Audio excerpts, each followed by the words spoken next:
how are you? And welcome once again. Hello, Instagram. This is a good topic today. I know I say that all the time when we have these little meetings and little sessions, but this is kind of one that really needs to be said. I'm only going to kind of touch base on it a little bit because a lot of this is going to be in my course. And of course, I can't really just divulge all that stuff out here.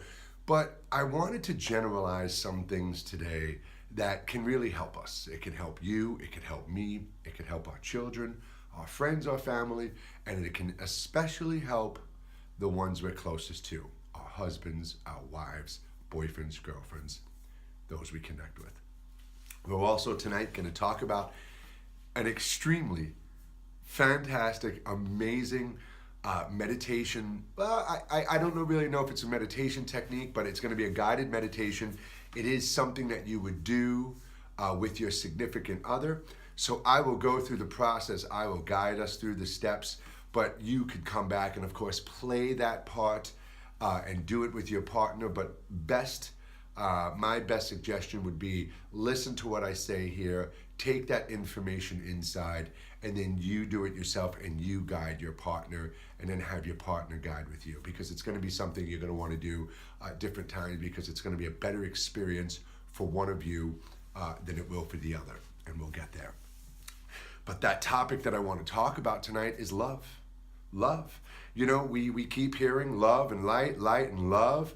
And I'm always the first one to say you have to have your light before you can love. Light came before love. Light was the first thing in creation. So if we are not embracing our light, if we are not embracing our truth, then we're not going to really have a good aspect of love, because everything we're basing love on is going to be something we're perceiving with, that's right, our ego, the created conscious. When we evaluate and process and look and perceive and look for love and want love based on our ego and our conscious, this is not real celestial love. This is not the true intention behind creation, and it is not why the source, God, the energy of existence, created existence in the first place. We've been conditioned to look at love almost like a Hallmark card. It's become a Hallmark sentence. I love you, right? That's what we say all the time. I love you. We hear I love you. I love this. I love that. I want this. I want that. We hear all these things. Excuse me, I'm just moving the Instagram camera out of the way of my site camera so we have a nice fresh screen. So again, what I was saying is, we've turned love into this Hallmark sentiment. We look at love now. I love my shoes. This is in my book, right from my book. I love my shoes. I love my gun.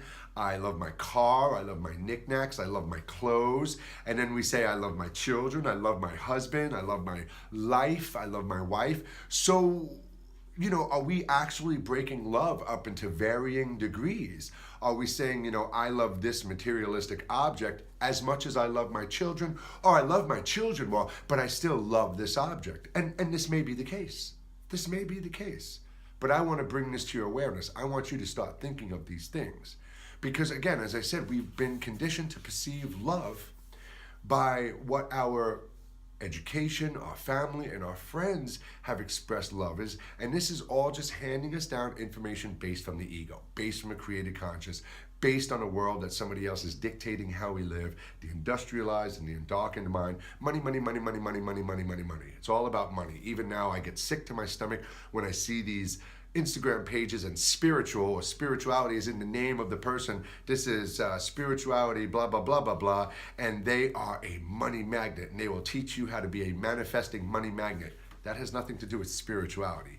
Money has nothing to do with spirituality. Spirituality has to do with your true connection to existence. Period at the end of the sentence, right? If you're using spirituality to make money, that's an entirely different topic. The peddlers. Never mind. Let's not get there. I don't want to get there. I don't want to get diverted. So as I was saying, we look at love today based on what we get from another person. What is this person giving me so I could give them love?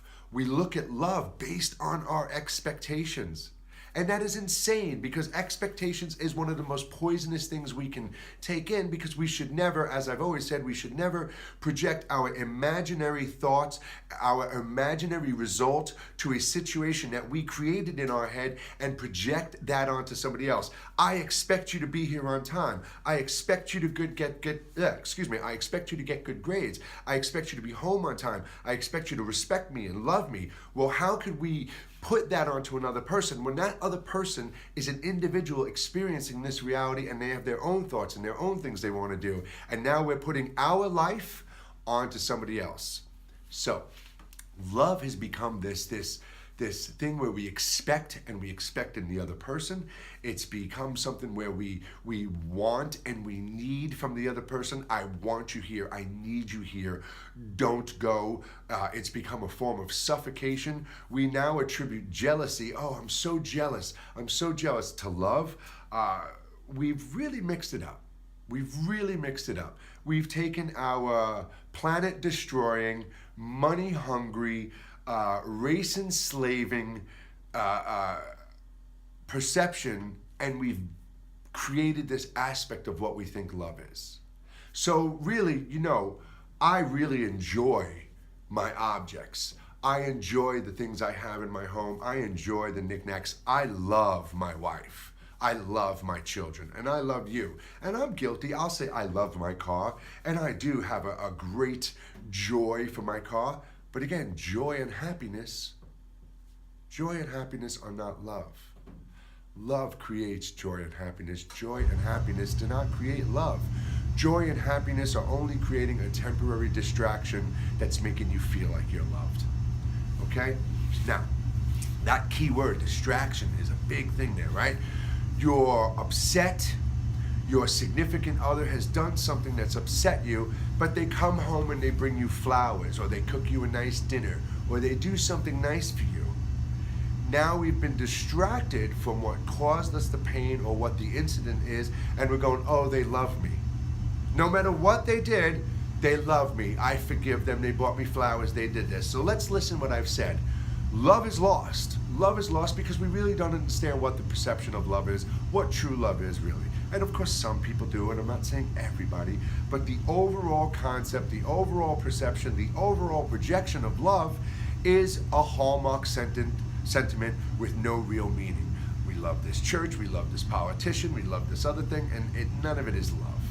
Nothing we're doing here is love except for the work that we are doing within to project out and be true to the light, the energy that we are, right? So, when we think of our relationships, what are the killers of love? Right in your house right now, you've met your significant other, that spark, that feeling beyond words, that look, something, the chemistry we call it. There is something within each other. Let's forget twin flames and soulmates and all this nonsense. Oh, this is my twin flame. They just motivate and inspire me. Anybody can inspire you. You can only motivate yourself. No one's going to motivate you. Inspiration is what motivates. So when I see people just talking about, oh, this is my twin flame, this is my soulmate, just stop. If you love a person and you have a connection with a person, don't label this connection.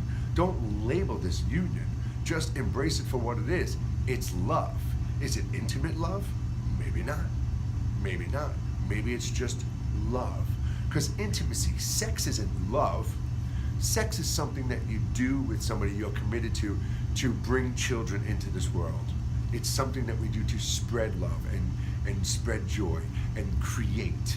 Now, yeah, we could say, I love sex, right? It feels great, we love sex. But again, love is not sex. Sex is not love. These are just byproducts of each other. So in a relationship, the biggest things that happen, it's the hate, it's the anger, it's the frustration, and it's the stress we're expressing in front of each other. It's bringing home things, taking money and taking bills and taking distrust and making these things the excuse to vent out your own issues within. Listen what I'm saying. I come home, I had a bad day at work, there's bills piling up, I vent out and I take it out on my wife. I snap at my children. I express distrust and I express hate and I express rage. Is this love? Think of what I said. Coming home and venting out, right? You always vent out on the ones you're closest to. So usually the husband or the wife always has to catch nonsense from the other person. But is that love? Is coming home and venting out all of your problems onto the other person, expressing love, getting anger, bringing that negativity, projecting that negativity into them. Is that love? That's for you to answer. The person receiving it. If I go, stop, don't do this. Oh, what are you doing? You're ruining my day. Don't come home and bring this. Am I now expressing love? Am I supposed to sit there and patiently be open to it? Let them vent and be love. That seems a little more right to me, right? We don't meet anger with anger. That person who's expressing that frustration is in pain. Something is hurting them. So we have to be that bigger person, and we have to hold our light. We've got to project that love and listen and be patient and show compassion. Patience and compassion. Patience and compassion. When your child does something, when your child breaks something in the house, screaming and yelling at your child when your child fails a grade in school, and we get mad and we punish them, is this love? No. No. No.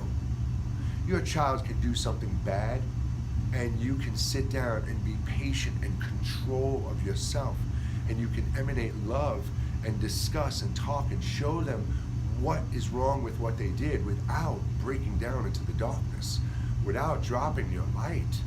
Without dropping your light. Love doesn't hate. Love isn't trauma. Love isn't impatience. Love is not frustration. Love is not jealousy. These are all completely opposite of what love is. One of the worst things I used to hear all the time is, I'd say to somebody, what are you doing with that person? They speak to you like you're garbage all the time. They curse at you and they yell at you and they scream at you. They are violent, physically violent. What are you with this person who is physically violent for? Oh, because they love me. They love me. Really? If a person is so damaged inside from some traumatic experience in their life, from some inadequacy mentally, physically, spiritually, and they are abusing the other person, they are not expressing love. And if they are saying, oh, I'm all mad like this because I love you, then they absolutely do not understand love in any way, shape, or form. And if you are sitting there accepting this, being abused, accepting trauma and manipulation, living in fear because you know this person loves you, because I love this person, then I hate to tell you, you don't love that person. They have become a cigarette. They have become a living, breathing cigarette. Something you just so used to having, something you just can't let go of. They have become the worst habit of your life. And they are breaking you down, and they are poisonous, and they are destroying your life. And if they can't get help, and if we can't use our love and find a way to break through to them, then you have to protect yourself. You are love. You are love. Without your thoughts, without your emotions, without your words and your language and your education, the silence within, you are love. You were created because of love, to end the loneliness that God, the source, had to go through for trillions and trillions and trillions of years. First in awareness and nothingness, the awareness then creates a field around it. That field and that awareness join together, and then they manifest, and they can create physical things around them. And then here we are. It can break pieces of itself. And it did all of this so it's not alone, so it can feel, hold, love. Love is not pain. Love is not hurt. Love is not trauma. Love is not anger. Love is not frustration.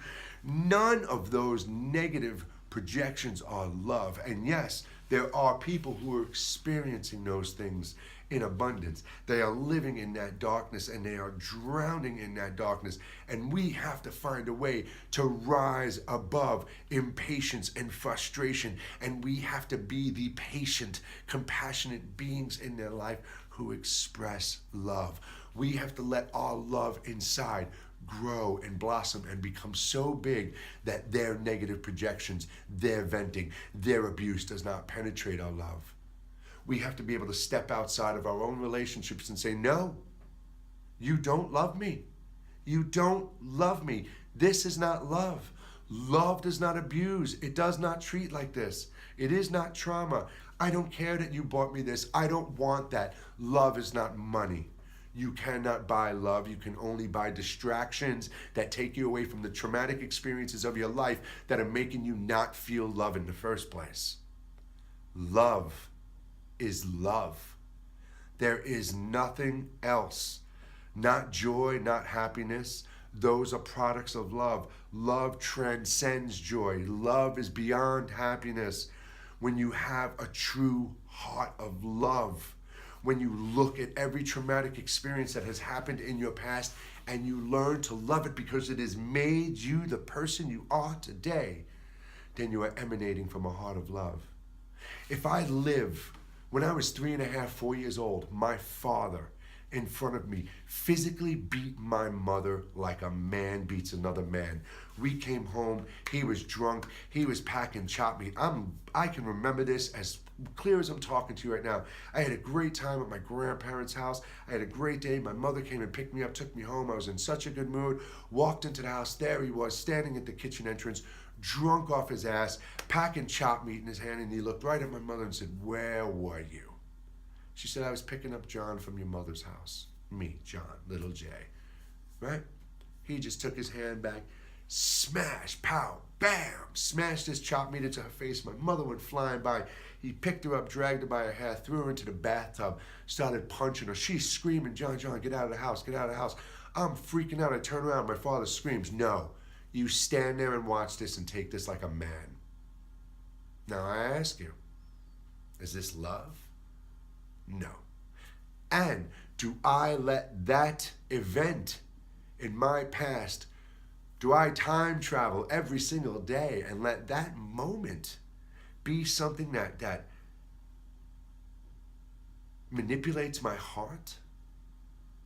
Do I let those experiences, the sexual abuse, the physical abuse, the traumatic abuse, the mental abuse, the verbal abuse, do I let all of these events of my past change who I am today? Do I embrace that hate that was projected at me? Or do I rise above it? I rise above it and I look back and I love it. I love it. I love it. Do I wish sometimes I had a different family? Sure, those thoughts pop into my head. But if I didn't experience the things I've experienced in my life, good and bad, I would not know what I know today. I would not have the connection I have today. None of it. I would not be the person I am today without all of the things we experienced. And that's why when we hear everything unfolding before you is exactly how it's meant to be. Because you are the consciousness, the stationary consciousness that everything is unfolding before you. Existence is unfolded. It is a program, a living, breathing, liquid light. It is a fractal existence that opens up and unfolds before you. You are the observer. We are love, and we don't let those events dictate who we are, good and bad. I always say this, when we see these things and we get so excited, "Oh my God, I love this so much, I want this so much." This is altering your vibrational state of existence. Sure, it's joy and it's fun and it's but it's only feeding your ego. The same as, "Oh my God, this was so horrible. How do I get past this?" If we live in those emotional states of existence, good and bad, we are not being in our true state of existence. And that's that observer. We are the observer experiencing reality before us. We do not become the reality based on our emotions. We don't let our emotions change and alter us. So pain, trauma, fear, joy, happiness, sadness, jealousy, bitterness, bills, kids, anger, rage, trauma, curse words, yelling, screaming, pushing, shoving, all of it, we rise above and we be love. We vibrate love all the time. You open your heart. you look in your mind and you go, oh, these experiences were so sucky and so traumatic, but I understand so much more about life from them. You let the experiences become your knowledge, your knowing. You don't live by them. They are just the knowledge and knowing. They are the ways you navigate and walk through life. Always, always, always, and in all ways emanating love first. I don't care if you're a Jew, Christian, Muslim, Buddhist. I don't care if you're white, black, Chinese, Hindu. I don't care if you're gay, straight, transgender, lesbian, whatever label we want to throw on another vessel, another piece of skin and bone that is carrying you and me. A variation of the light that we are, a piece of God that was given to us to be individual, to experience individual life, to be here. So it doesn't matter who you are, or what you think you are. You are love. That's all you are. You are awareness, and you exist for love. So let go of the darkness, let go of the trauma, let go of it all. Don't live in your past fears and your past emotions. Emanate from love. Love, let it go. It's all love. Distance yourself if things are taking you away from love. Distance yourself from them. Shut them off, walk away, turn your back, tell them goodbye. Now, I want to wrap this up with a 5-minute meditative advice for you. Something you're going to do with your significant other or anyone that you love and have joy with. And it's going to blow your friggin' doors off. I promise you.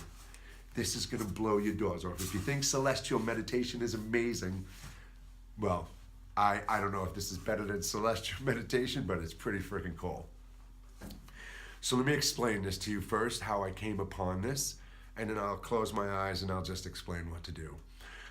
When I had my, 2 months ago, whatever it was now, the big spiritual transcendence, when I went on a spiritual journey, and I broke through every single thing, and we'll talk about this one day. After that, there was, for the first 3 days, after that first experience, and I was truly just vibrating on something that I've never felt before.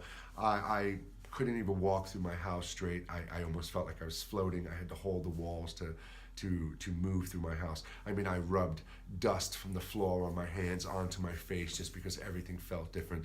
I can't even express this, and I'm going to start crying if I even try to, because it's something every single person on the planet should experience, because it's our truth.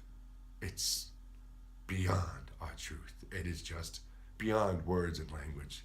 So when I was in this state, my wife was still pregnant. Jana wasn't born yet, so maybe a little over 2 months. She was laying down in bed, and I laid behind her and spooned it with my wife.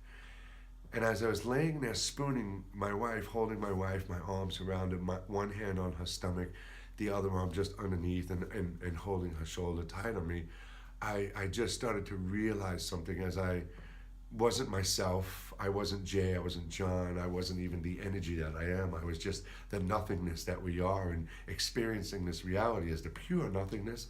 And it's something I wish I can just be every single moment of every day, but we can't, because then we wouldn't be fairly experiencing the reality we created. So as I laid there with my wife, I just started to do something mentally and physically, spiritually. I started to do something, and I realized within just a few moments that there was no line of skin from my chest to her back. We were just completely one person. I was inside her face. I could feel the baby inside. Literally, her body was my body. I was inside. I just melded and molded somehow, and just weaved my way into my wife, broke through the atoms and the molecules and the photons and the particles, whatever you want to call it. And I was just inside of her. And I want to tell you how I did this right now. Excuse me. So,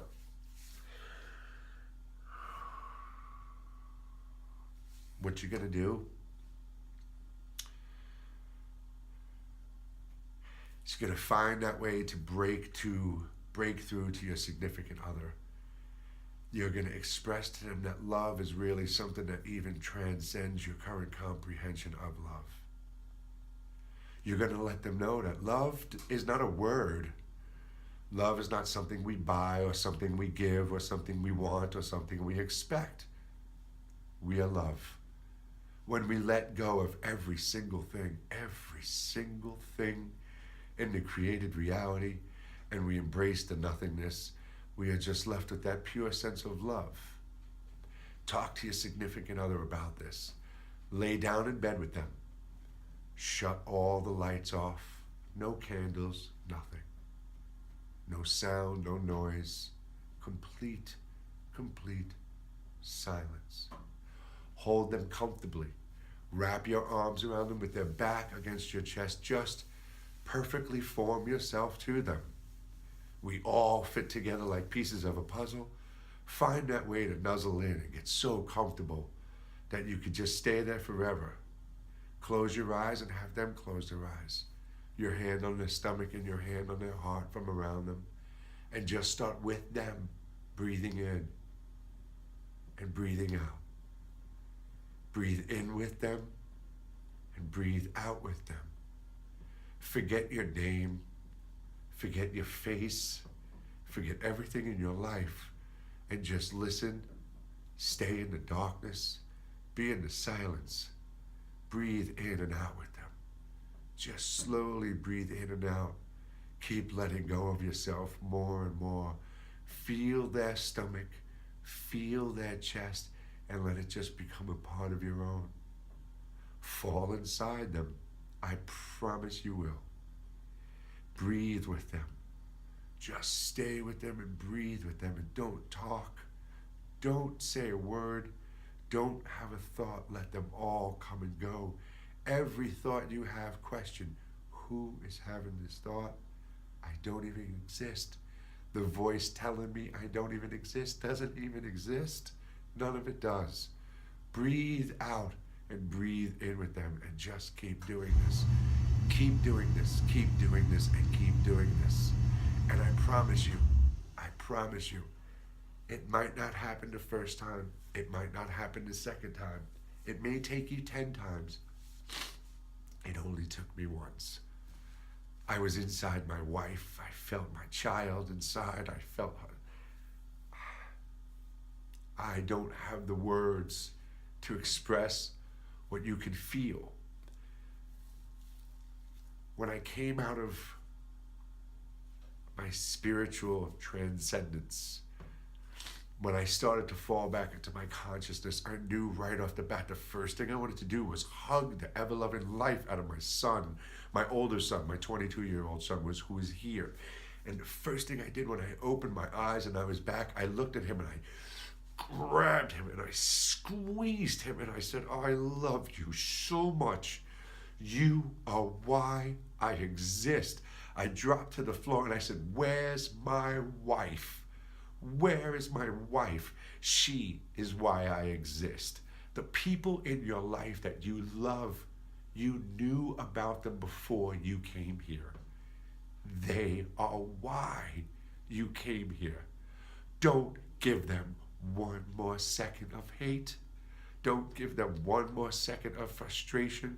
Don't give them one more second of anger. Rise above it yourself and be love. Love yourself. Look into the mirror. Look past the skin. Look past the eyes. Look past the sound. Look past the words. And just love.